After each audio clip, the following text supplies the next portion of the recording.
Just a few months ago, Captain Ibrahim Traore, the president of Burkina Faso, made a statement declaring that Russia holds significant importance for Africa, highlighting the connection between the future of Russia and Africa. However, it was unexpected that Burkina Faso and Russia would soon establish military cooperation. Russian President Vladimir Putin holds Captain Ibrahim Traore in high regard, considering him a respected man who knows how to drive Africa and his country towards greatness. This was demonstrated recently when Russia's deployment of troops to Burkina Faso surprised the Western world. Previously, there were assessments suggesting a link between terrorism in Burkina Faso and France. This provided France with an excuse to station troops in Burkina Faso. However, Ibrahim Traore expelled them, leaving a void to be filled. The number of Russian troops deployed to Burkina Faso and their specific tasks remain unknown. It raises the question of whether they will put an end to foreign-sponsored terrorism in Burkina Faso once and for all. This chain of events began in 2022, marking a significant turning point for Burkina Faso. The country embarked on a trajectory that would shape its future differently from the original plans. Captain Ibrahim Traore, who assumed the role of Burkina Faso's interim president, became the driving force behind this transformative vision. His intentions to reshape Burkina Faso into an exemplary African nation caught many by surprise. After the coup in Burkina Faso, demonstrators turned to Russia for assistance, expressing their frustration with France's inability to suppress militant violence. The day after the coup, a crowd gathered in the capital's main plaza, cheering for the military takeover and sending two clear messages to the world: rejecting France and embracing Russia. This sudden call for Moscow's help highlights how Islamist violence in the Sahel region is reshaping alliances and challenging pro-Western democratic orders. Many protesters pointed to Russia's involvement in the Central African Republic, where Russian forces protect the president, oversee diamond mining operations, and repelled an Islamist offensive last year. Others cited Russia's recent engagement in Mali, Burkina Faso's neighboring country to the north. Burkinabe citizens have witnessed positive outcomes from Russian involvement in other African nations and are hopeful for similar results in Burkina Faso. Andrew Libovich, a policy fellow at the European Council on Foreign Relations, highlighted the challenges that Europe, particularly France, has faced in dealing with jihadist groups in the Sahel.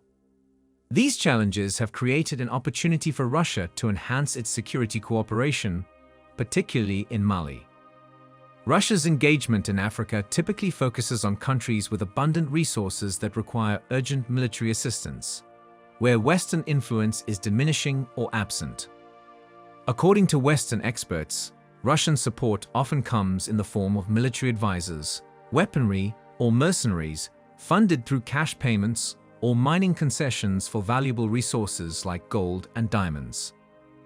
Russia's recent involvement in Mali, where the ruling military junta enlisted the Wagner Group in their campaign against Islamists, has drawn criticism from France, especially after reported clashes between Russian mercenaries and Islamist militants. However, in Burkina Faso, where efforts supported by France have faced challenges in combating Islamist groups, public sentiment is increasingly favoring Russian intervention. Some view Russia as a viable alternative, inspired by Mali's defiance of France and its pivot towards Russia. The security situation in Burkina Faso, one of the country's most significant challenges, has been grappling with terrorism. There have been secret reports suggesting French involvement in this issue, with France ensuring that its troops were consistently required. These troops covertly safeguarded French interests in Burkina Faso. However, after French troops were expelled, terrorism persisted, leading to an increase in terrorist activities to highlight the importance of those troops. It was then that Captain Ibrahim Traore decided to utilize the secret card he had up his sleeve and initiate a military collaboration with Russia. Since assuming leadership in Burkina Faso in September 2022, Captain Ibrahim Traore has kept his alliances secret. However, the arrival of Russian aircraft at the capital's Thomas Sankara airport, carrying approximately 20 soldiers, shed some light on the matter.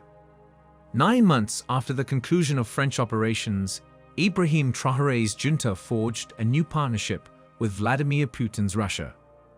In recent weeks, the Burkina government has shown indications of drawing closer to Moscow in various domains. In October, a press release from Burkina Faso's executive outlined cooperation in humanitarian aid, energy, nuclear power, and culture. The Russian agency Rosatom has announced plans for a civil nuclear power plant aimed at fulfilling Burkina Faso's energy needs. However, it was primarily in the military realm that Burkina Faso sought Moscow's assistance. 3 days prior to the landing of the Ilyushin 76 airlifter on November 7th, Burkina Faso's Minister of Defense, Colonel Kassoum Coulibaly, visited Moscow to hold discussions with his counterpart, Sergei Shoigu. During the visit, Coulibaly approved the progression into the practical phase of defense cooperation between the two nations.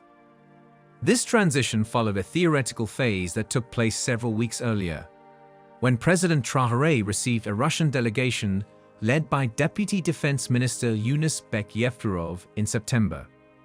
The discussions during these visits primarily focused on various areas of cooperation, particularly in the military sector.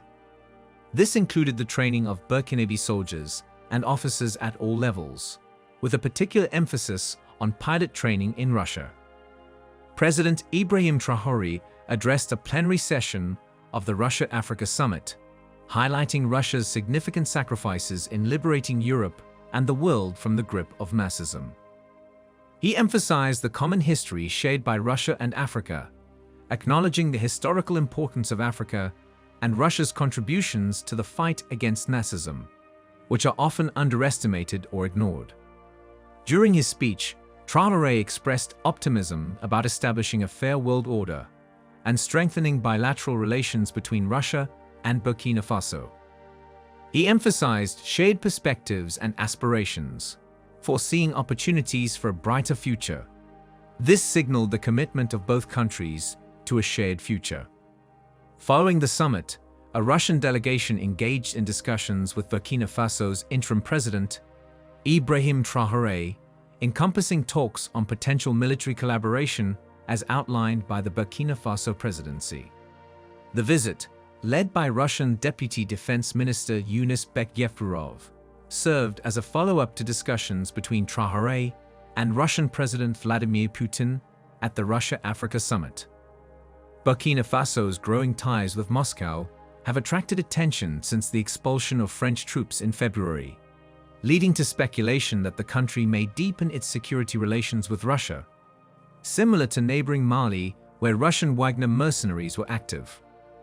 The meeting between the Russian delegation and Burkina Faso addressed areas of cooperation primarily focused on the military sphere, including the training of Burkinabe officer cadets and officers at all levels, including pilots, as highlighted in the statement. This shift in alliances and engagement with Russia has unsettled the Western powers, as it indicated that Burkina Faso was seeking a powerful ally to address its terrorism problem. By aligning with Russia, Burkina Faso aimed to put an end to the French tactic of using fear to secure a foothold in the country. Previously, when the leader of the Wagner group was alive, there were expectations that Wagner mercenaries would be deployed if the talks proceeded. However, after his demise, the Russian defense minister took charge and engaged in discussions with his counterpart, Colonel Kassoum Coulibaly of Burkina Faso, to discuss military cooperation. During the talks, Yunus Yevtorov expressed appreciation for Coulibaly's prompt visit to Russia and the formation of an interdepartmental delegation to enhance defense cooperation and economic ties. Yevtorov highlighted the positive momentum in the relationship between Russia and Burkina Faso, emphasizing mutual respect and consideration of each other's interests. Recently, an event occurred that has become a nightmare for the West. Burkina Faso's military-backed president, had previously indicated that Russian troops might be dispatched to combat jihadists in the country if necessary. In an interview, President Ibrahim Traore mentioned that Russia had proposed logistical and tactical training and expressed their readiness to provide any required weaponry. Traore emphasized that there were no limitations on procurement from Russia, China, Turkey, or Iran, unlike some other nations. Amid these developments, reports emerged that at least 100 Russian fighters had been sent to Burkina Faso as military instructors the previous week. This sparked speculation about Burkina Faso strengthening security ties with Russia, similar to neighboring Mali, where Russian Wagner mercenaries were active. Burkina Faso has been battling Islamist groups affiliated with Al-Qaeda and the Islamic State, which had seized control of vast areas of land and displaced millions in the Sahel region. Recently, it was reported that a contingent of Russian military personnel arrived in Burkina Faso's capital, Ouagadougou, marking what appeared to be the first significant deployment of Russian troops to the West African country, according to two foreign security sources. The Russian troops have a mission to train Burkinabe troops and eradicate terrorists from Burkina Faso entirely. This aligns with the announcement made by Russia's defense ministry, stating that a group of 100 servicemen would ensure the safety of President Ibrahim Traore and the Burkinabe people, with an additional 200 troops to be deployed in the near future. The aircraft used for the deployment was an Ilyushin 76, a workhorse of the Russian military. This deployment raises concerns among Western powers about Russia's expanding influence in Africa's Sahel region, where a series of coups have brought Moscow-friendly leaders to power in Mali, Niger, and Burkina Faso. This has reshaped the protracted regional conflict involving insurgents linked to the Islamic State and Al-Qaeda.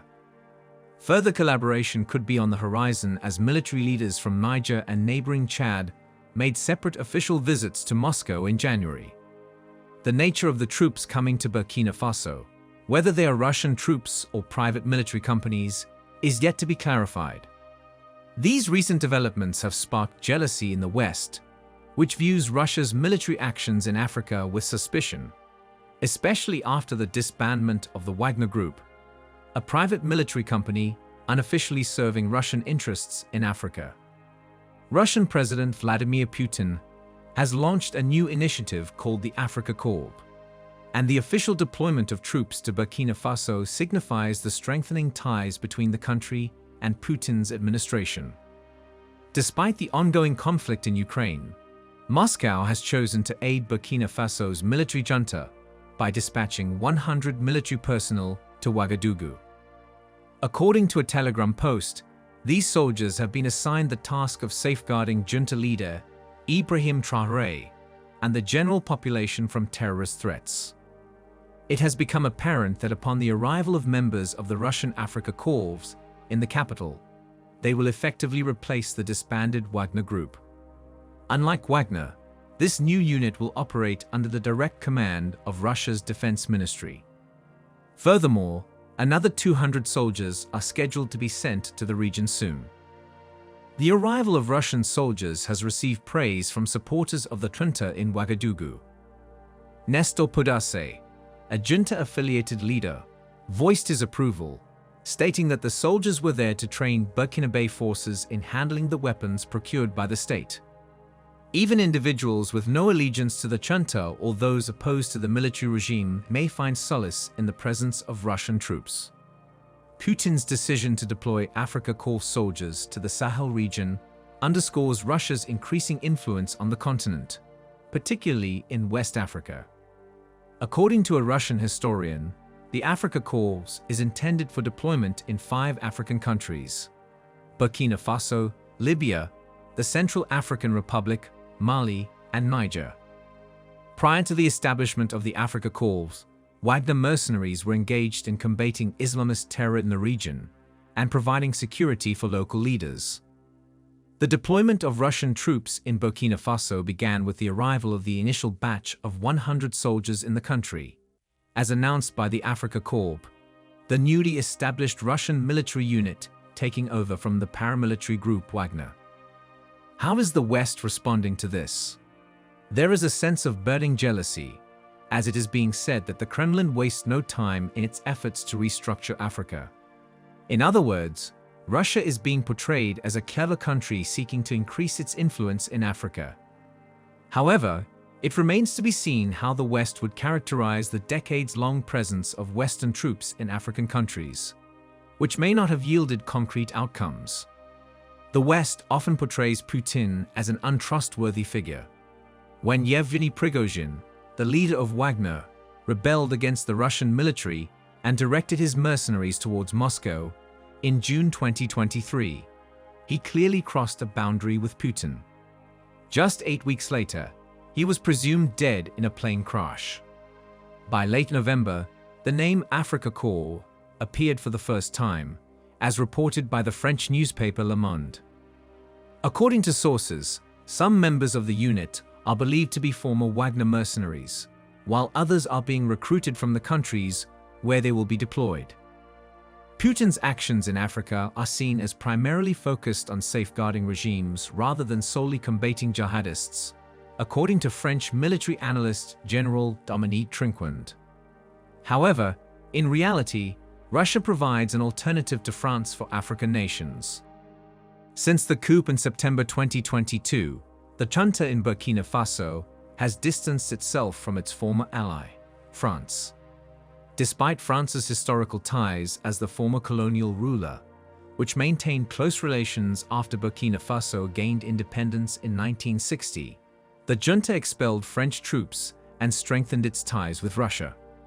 Recently, Burkina Faso, Niger, and Mali have also turned away from ECOWAS, the regional economic alliance supported by the West.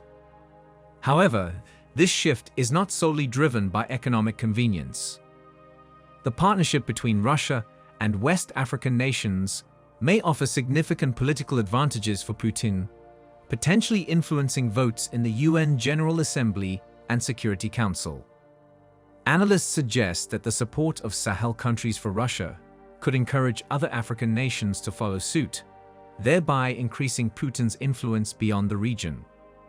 While Russia maintains economic interests in the Sahel region's abundant mineral resources, Putin's expanding influence in the Sahel may have broader geopolitical implications. It is believed that the Afrika Korps may extend its deployment beyond the countries where Russian mercenaries previously operated, potentially including Niger. The volatile situation in the Sahel facilitates Kremlin expansion. Last September, under junta rule, Burkina Faso, Mali, and Niger formed the Alliance of Sahel States for Defense, subsequently withdrawing from the Economic Community of West African States in January. However, it is not true that Russia will soon build a base in Burkina Faso. Burkina Faso's Defense Minister, Kassoum Coulibaly, clarified recent reports regarding the establishment of a Russian military base in the country, stating that there are currently no discussions about such a base. In an interview, the defense minister disclosed that Burkina Faso is acquiring weapons from Russia at favorable prices and intends to continue this collaboration. He did not disclose the specific equipment to be obtained, but the fact that Burkina Faso has placed orders is confirmed. Regarding the military base, the decision lies within Burkina Faso's authority. The deployment of Russian troops to Burkina Faso has the potential to address the terrorist problem in the region. Unlike French troops, who have been accused of allowing terrorists to persist to justify their ongoing military presence, Russian forces would genuinely engage in combat against terrorists. They are likely to adopt a more aggressive and effective approach, possibly through robust military operations and engagement. The presence of Russian troops in Burkina Faso could lay the groundwork for the establishment of a Russian military base in the region, which would be a nightmare scenario for the West. With Russian troops already on the ground, the possibility of long-term military infrastructure becomes feasible. Establishing a military base would provide Russia with a strategic foothold in West Africa, enabling a greater military presence and operational capabilities in the area. Additionally, the base could serve as a hub for joint military exercises, intelligence activities, and projecting influence beyond Burkina Faso's borders. The construction of a Russian military base in Burkina Faso would likely be part of a broader geopolitical strategy aimed at challenging Western hegemony in the region. Russia may seek to strengthen its relationships with African nations and expand its influence in territories traditionally dominated by Western powers. However, the establishment of a Russian military base in Burkina Faso would depend on various factors, including diplomatic negotiations, local political dynamics, and potential opposition from other regional stakeholders. It is important to note that the final outcome would entail establishing a military base,